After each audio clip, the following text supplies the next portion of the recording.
Thomas and the Leprechaun by Christy Webster, illustrated by Dynamo Limited. It was a bright and breezy spring day on the island of Sodor. There was a beautiful rainbow in the sky, and Thomas was on his way to pick up his first delivery. Just as he was about to pull into the station, Thomas thought he saw something unusual.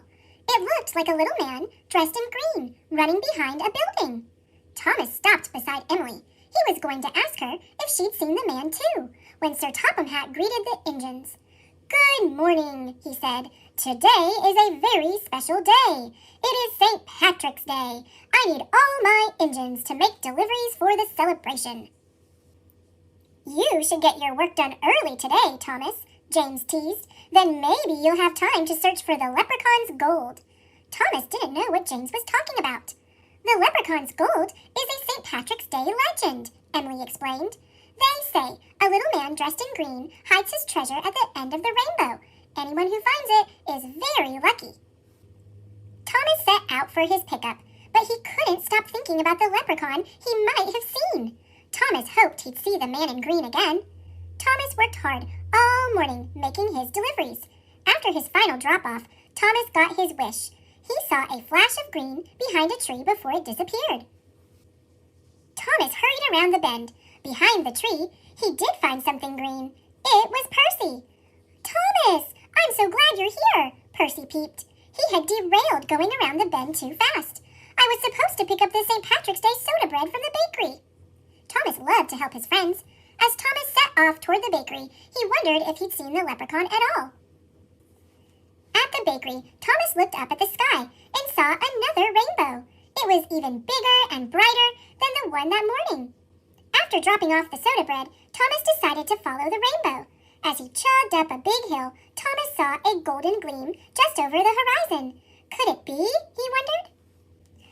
But it was only Rebecca. Her freshly washed yellow paint was shining in the sun.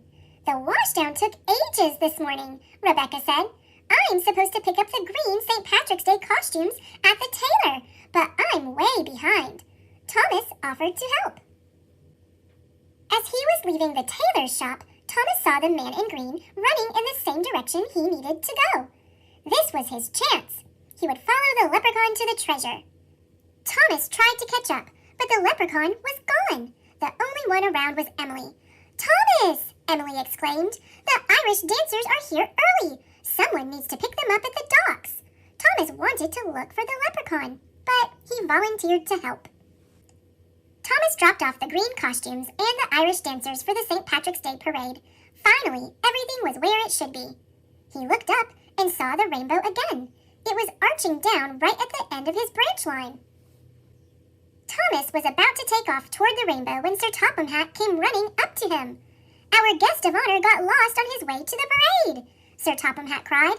"Thomas, I need you to go pick him up." Thomas was disappointed to leave the rainbow behind, but he wanted to help Sir Topham Hatt and the guest of honor. When Thomas arrived to pick up the guest, he couldn't believe his eyes. Standing on the platform was the man in green he had been chasing all day. "Are you a leprechaun?" Thomas asked. "I am today," the man replied. "I'm playing the leprechaun in the St. Patrick's Day parade. I thought I would explore the island before it started, but I got lost. Thank you for helping me." Everyone cheered when Thomas delivered the special guest to the St. Patrick's Day parade. Thomas didn't find the leprechaun or gold that day, but celebrating with friends was the best treasure. Thanks for watching. Click subscribe